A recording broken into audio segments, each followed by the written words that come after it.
Testing, 1, 2, 3.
Recording in progress. Okay, all. So we don't have a quorum yet. So we want to start with, should I do the Pledge of Allegiance? Call to order, Pledge of Allegiance. Yes, thank you. We're going to do calling the order, and now we're going to go to the Pledge of Allegiance, and I'll go ahead and lead that. Put your right hand over your heart. Ready, begin. Pledge allegiance to the flag of the United States of America and to the republic for which it stands, one nation, under God, indivisible, with liberty and justice for all. Thank you. Okay. And I'll do the roll call now. Okay, Bonnie, go ahead and do the roll call. Thank you, Chair Martin. This meeting is being held virtually and in person, so I will do a roll call of the trustees to confirm attendance. Audit Committee trustees from the Board of Retirement, Nancy DeRozzo. Present. Mr. Moore. Here. And Ms. Gray is on her way. Audit Committee trustees from the Board of Investments, Nicole Mee. Present. Chair Martin. Here. And Trustee Jason Green is also on his way. Ex officio member Elizabeth Ginsburg will not be present today. Lastly, Trustee Patrick Jones from the Board of Investments is also present. Staff participating in the meeting include Assistant Executive Officers JJ Popowich and Laura Guglielmo, CIO John Grable, Chief Audit Executive Richard Bendel, Chief Counsel Stephen Rice, Senior Staff Counsel Allison Barrett. Internal audit staff include Leisha Collins, Christina Logan, Nathan Amick, Gabriel Tafoya, and George Lundy. LACERA's Ethics and Compliance Counsel, Rebecca Walker from Kaplan and Walker, is also present. And consultants from Plant Moran, Kristen Hunt, and Amanda Kronk are also joining us today. Lastly, Audit Committee Consultant Larry Jensen is also present with us. Trustees, please use the raise your hand Zoom option to be placed in the queue. At this time, we ask all meeting participants to mute their mics until you are ready to speak. And now we may proceed with the agenda. Thank you. Okay, we're going to start with reports. Report right here, right? AB 2449. AB 2449. Oh, got it. Okay, we're going to start with AB 2449. Yes, we did receive one request from Trustee Nancy DeRozzo for Just Cause B. Ms. DeRozzo, if you can confirm if there's anybody over the age of 18 present in your meeting space? No, there is not. Okay, great, thank you. And we may proceed.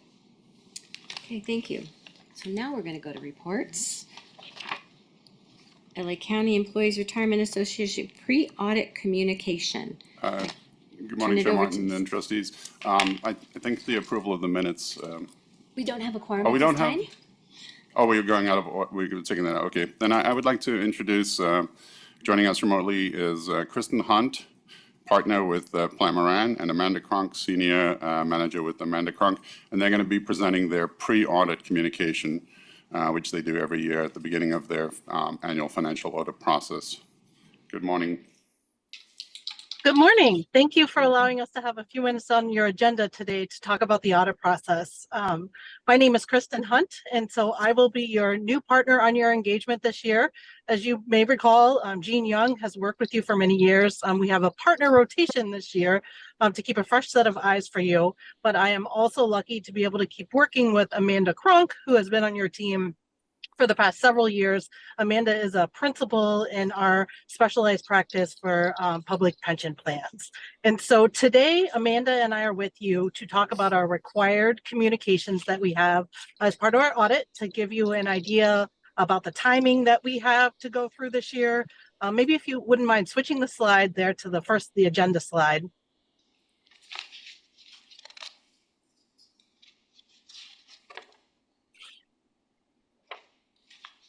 Would just be the next one on the presentation that looks like it's pulled up. There we go. We'll talk to you about the audits that we're going to perform, and I'll talk to you about the auditor responsibilities. And then I will turn it over to Amanda shortly to really talk about some of the risks that we identify as part of our audits and our strategies to test those, and some of our other approaches to the way we're doing some of our audit testing. We also want to spend just a moment of your time to talk about some accounting standards that will have a change for this year that we'll be implementing, and then we'll leave some time for questions. All right. If you could turn to the next slide, please. This is, as a reminder, we have 3 different audit deliverables that we provide to you. We express opinions on the first bullet point. There is your annual comprehensive financial report for the year ended June 30th, 2024. That's the main audit report. We have a target issuance of that of mid-October. And then we have 2 additional side reports that we issue, and those relate to the schedule of employer allocations and schedule of pension amounts by employer of the LACERA cost sharing multiple employer defined pension plan. And we plan to issue that in March or April of the next year in 2025. And then also the schedule of changes in fiduciary net position by employer of LACERA's agent plan for the multiple employer post-employment benefits plan trust. And we'll issue that in the spring of 2025 as well. All right, if we turn to the next slide, I will turn it over to Amanda so you can hear from her a little bit more about our audit approach. Great. Thank you so much, Kristen. Happy to be here today. Just a couple quick comments on this slide here regarding our responsibilities, just to make sure that everybody is aware.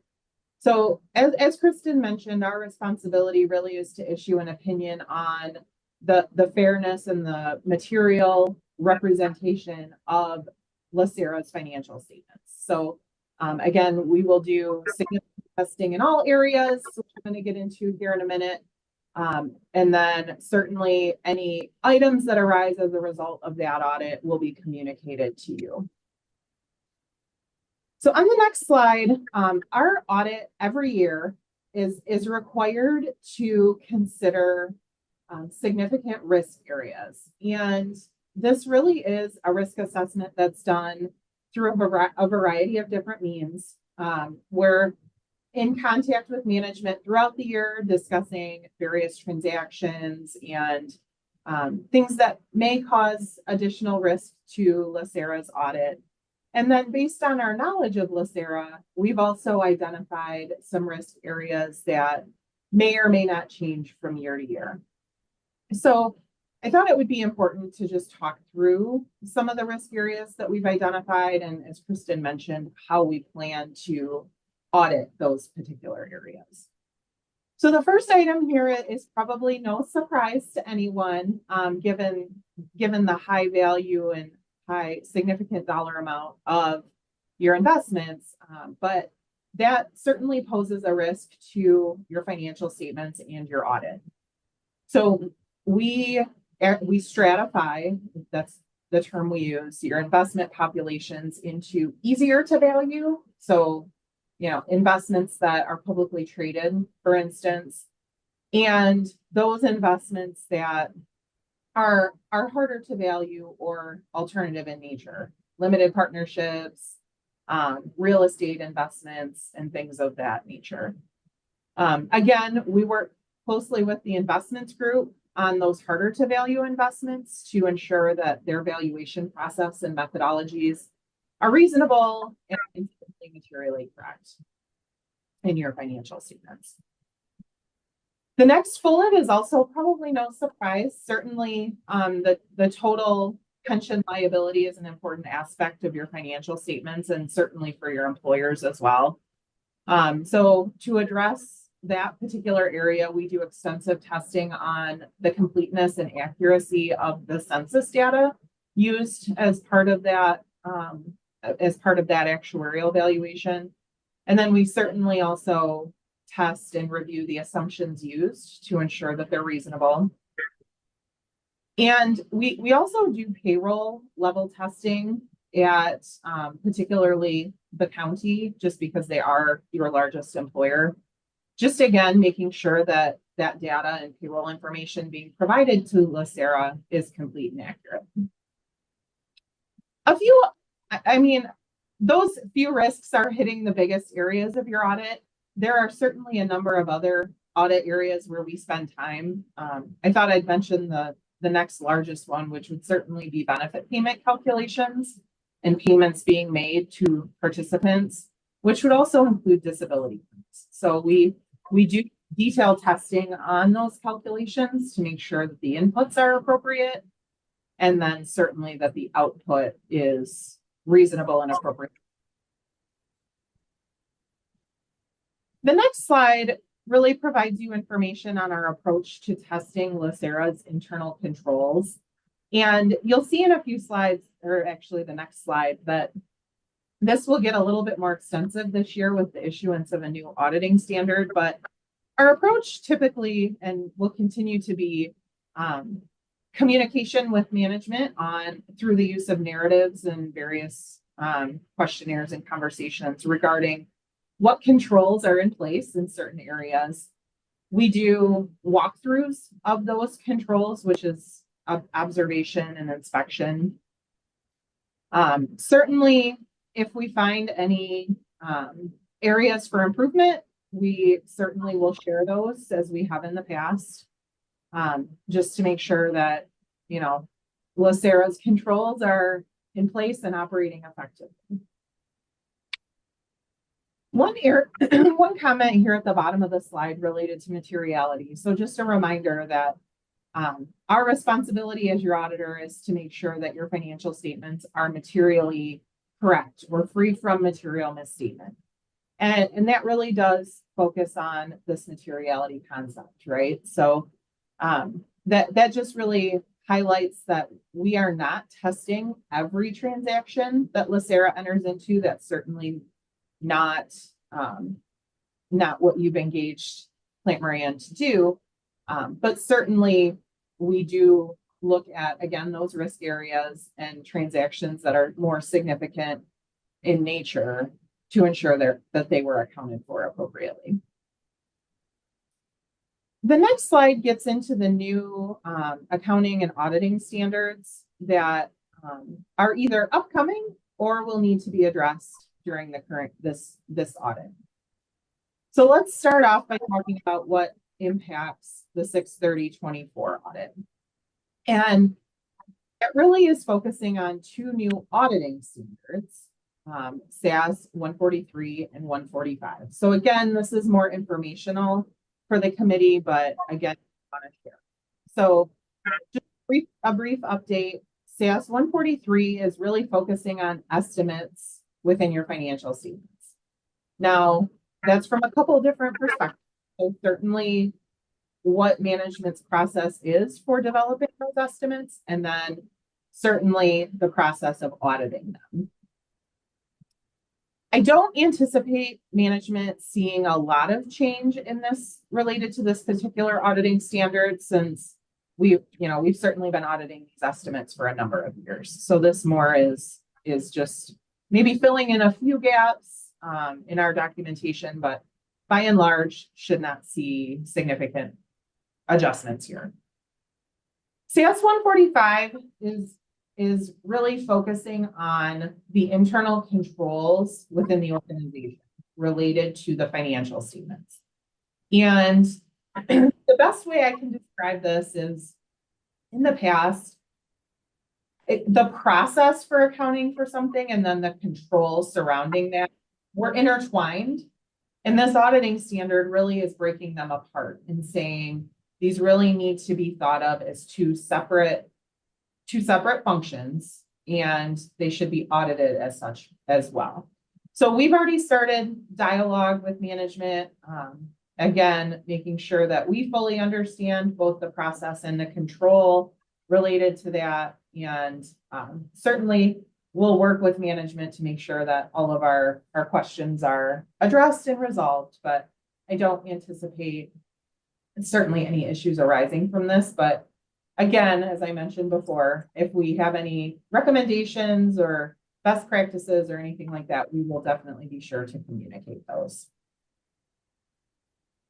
The next slide, we always like to share what's coming at you as well. So there are no new accounting standards that will need to be adopted with the current fiscal year, but there are a couple that are coming down the road. So thought I would just share those. In both cases, management is certainly reviewing, and we will work together to make sure that any changes are appropriately reflected in the financial statements. But the first one is related to compensated absences.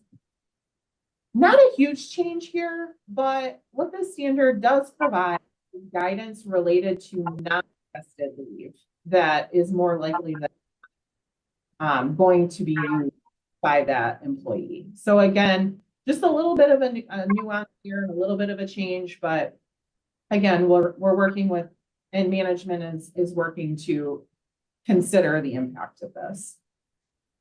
GASB 102 is focused on risk disclosure from a couple different aspects. One, related to concentration or the lack of diversity of a specific inflow or outflow of resources.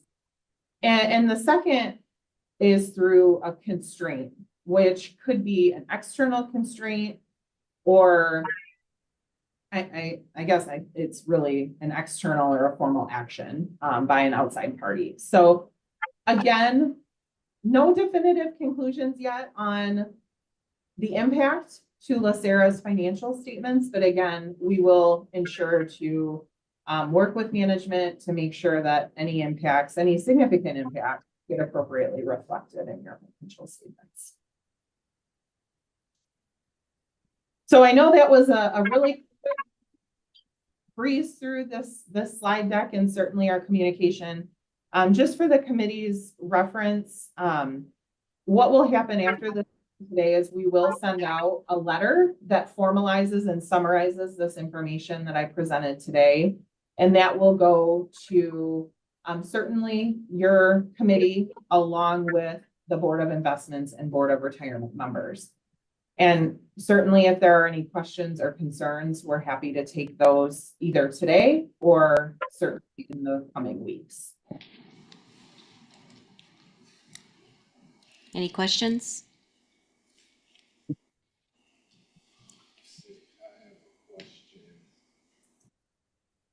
Just an explanation, really. Matter of fact, I have a lot of things I want to explain, but I'll try to hold myself down. Let's go back to valuation of investments and alternatives that are very hard to define because there are no standards. And I was wondering about, are there some standards that you use in your approach to reviewing the valuation methodology? In other words, there's an expectation that you'll see certain things in the methodology that's being used to value alternative assets. And then how does that relate to, what is it, 143? Sure. Yep. Great question. So maybe I'll start with the first part of that question. Yeah, okay. So really on those harder to value investments, I would say a majority of those investments, if not all of them now, again, we haven't gotten the full report as of June 30th, but LACERA does receive audited financial statements of those investments. So each of those investments is going through their own audit, and LACERA receives a copy of that audit. Now, what your investments team and finance team do is then compare that audit to the capital statements that are received quarterly. That audit evidence is what we also utilize to support LACERA's valuation of those investments. So those audit opinions on those financial statements are key. So we're reviewing what opinion that auditor issued on that particular entity. Are they following US GAAP or equivalent?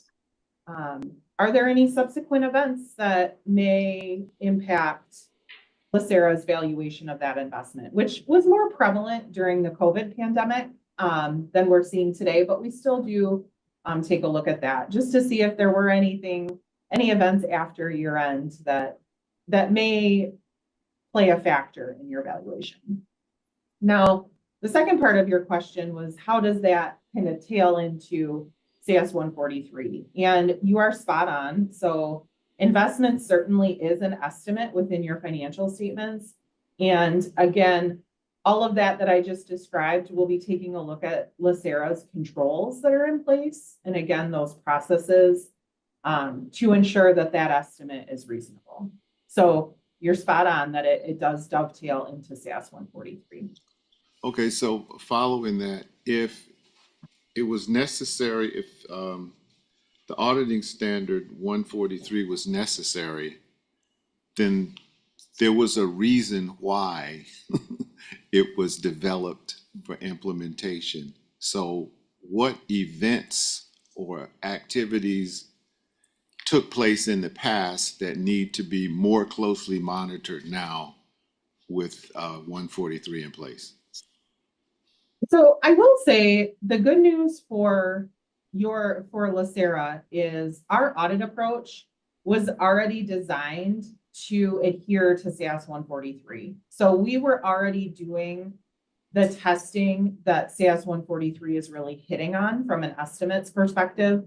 I think what the AICPA was trying to streamline is making sure that all auditors are adhering to the same guidelines. Okay, So you were CS 143 is really formalizing for all estimates. And in your case, our investment approach was already in alignment with that.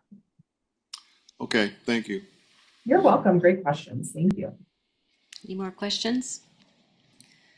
Okay, so we are going to go, no quorum yet, so we're going to go to a second report out. Also, Thank you so much. Thank you.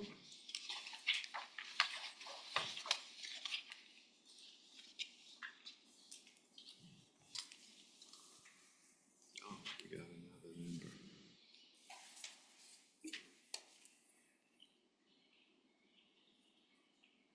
Is it the audit plan status report? Is that? Yes, wonderful. Nathan Amick, sorry, I'll do the introductions.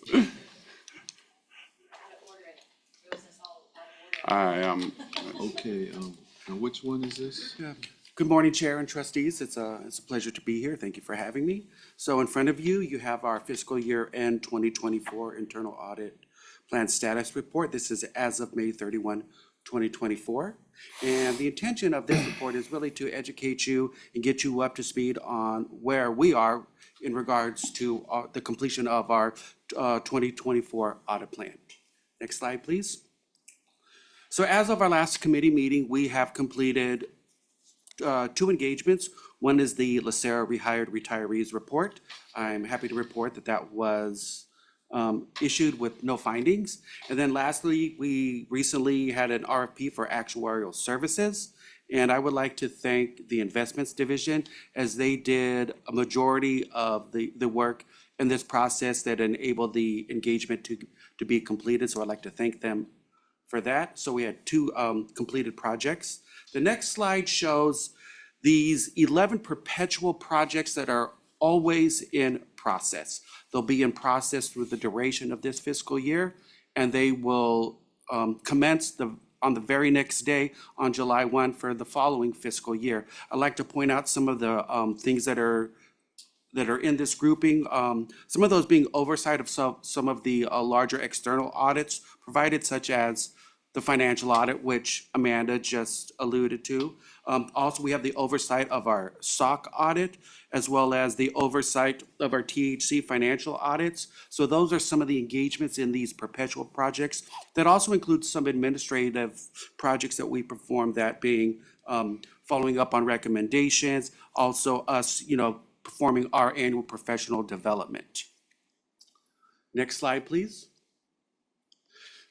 We currently have 6 projects underway. As you can see, they're all listed here, and each one of them, you can see the flow of where in the process that they are. You can see that the follow-up on the recruitment hiring is nearing completion, as well as the organizational ethics and culture and the termination of access audit. We're assuming those will be completed by the end of the fiscal year.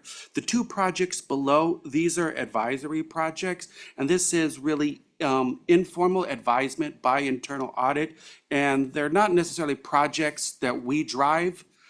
So the flow and the termination or the finalization of those projects is really at the determination of the division that we're advising. Next slide, please. So currently we have 11 completed projects. We have 11 projects that are current and continuous, and we have 6 projects that are in progress. So that leaves 2 of our 31 total projects pending start date. If you see the graphic on the right-hand side, at this point, if we combine our continuous and our completed projects, we're at a 73% completion rate. Annually, we shoot for an 80% completion rate. So hopefully in the next coming weeks, if we complete those 3 remaining projects, we will exceed our 80% goal. The 6 pending projects are 20% of our plan, and the 2 remaining projects encompass 7% of the remaining audit plan. Next slide, please. With regards to the 2 pending projects, we have our IT risk assessment that we're planning to start in the very near future. And we also have the LA County payroll, which we have recently started the preliminary process, laying the foundations for the work to be performed. So that is currently underway at this point in time. Next slide, please. This shows you where we've put our time throughout the organization. The darker teal colors show the completed projects and the completed and the perpetual projects being completed, with the lighter teal showing the pending areas. And again, this is where in the organization we have done our work and where the work remains to be completed. Next slide, please.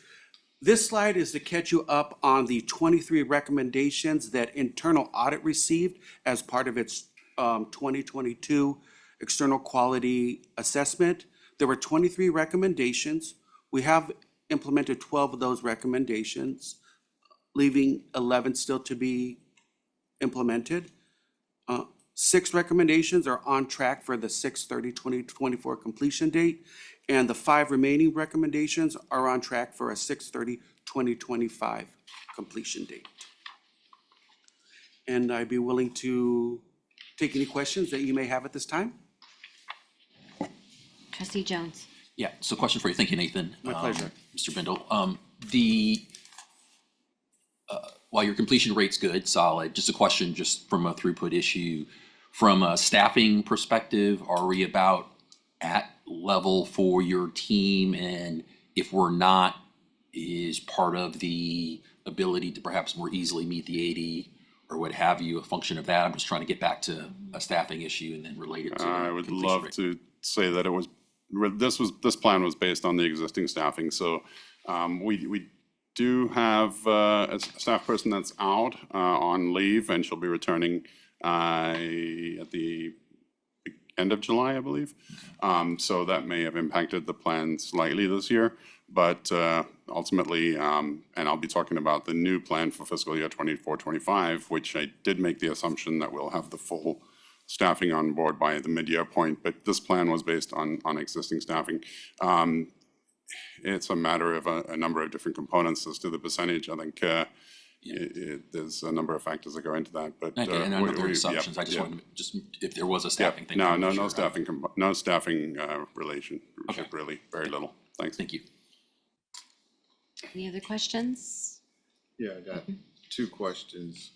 First one is, what is THC on slide number 3? Oversight THC financial audits. What is THC? Title holding companies, and that's really the audit of the core real estate program, the individual, we have a number of real estate investment managers that manage the individual properties, and the THCs are held, it's the corporations that hold the actual properties.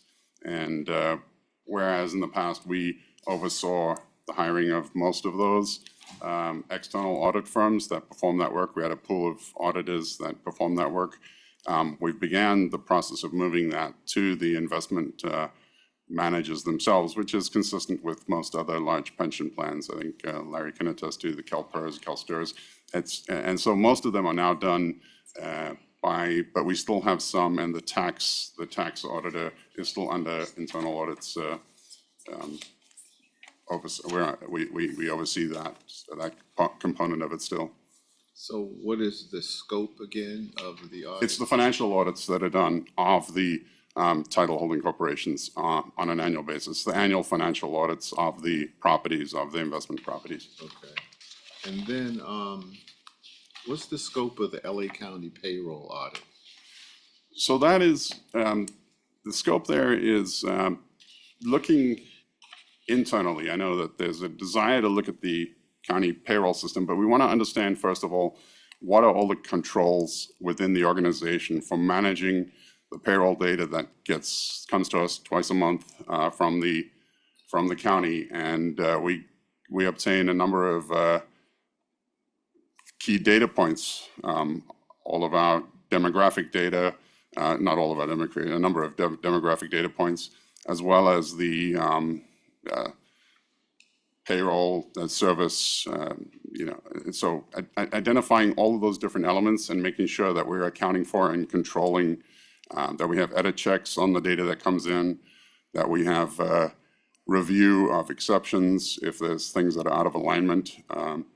If somebody's salary increased substantially, how are we looking at that? What are we doing internally to understand better how we control it internally, and then possibly looking to see whether we can go out to the county and see whether we can improve the controls at the county as well. So is there some kind of coordination or This is relationship with the county's internal auditing? This is phase one, which is really to look at the LACERA side controls. Phase two will be coordinated possibly with, and I have spoken to Mike Perillo, who is the auditor for the county, about this, and there's certain things that they do there. They do payroll audits. But I think in this phase one, we'll identify the specific components that need to be discussed with them to see if we need to do something further at the county itself. Is there an issue of surrounding pensionable pay categories and their collection of that data by the county that we use? Is there something ongoing around that issue? There are some issues related to making sure that we get the contributions for certain, but there are controls in place over the pensionability of pay codes. There's a process in place where all pay codes that become pensionable are approved by the Board of Retirement. So no pay codes are pensionable that have not been approved by the Board of Retirement. But there have been some issues with embedded pay codes, and I don't know if JJ is here. Maybe you can speak more to where we stand in that regard. That's not a part of your scope? It may be. That absolutely may be, making sure, we understand from this end the controls around the items that come in that are collected, the pensionability of it. Certainly that would be within the scope. Okay. Yeah, there are some issues surrounding some of the embedded pay codes that we've been trying to work out for some time, and the auditor controller has been working with us to try to resolve that. But that, may come up if we look at or that would be part of the review, I would imagine, if we were to look at how the county is accounting for that. Okay, so then it would be a part of your scope. So if you find any areas that may require some further study, changes, investigation, Yes. that should be reflected in your final report. Yes. Okay. Yes. All right. Well, Absolutely. I'll be interested in seeing what you find there. No, thank you. Great questions. Yeah. Madam Chair? I'm sorry. Yes, I just got a follow-up. Is it okay? Yes. Okay. Just as a follow-up to that, do we have the same two systems there, or is the export that's coming to us, we're then ingesting into a different system? I just want to make sure I understand kind of the IT, handoff and or our ability to use perhaps some intelligent software mini application to kind of help us unpack some of this. So thank you very much for the question. They are two different systems that are completely separate. We receive files from them containing the data that we need to accurately determine what pay has been made, and pensionable and non-pensionable, and that is ingested into our system, and we have roles in our system to make sure that it's appropriately categorized, and we're accounting appropriately for it. Okay.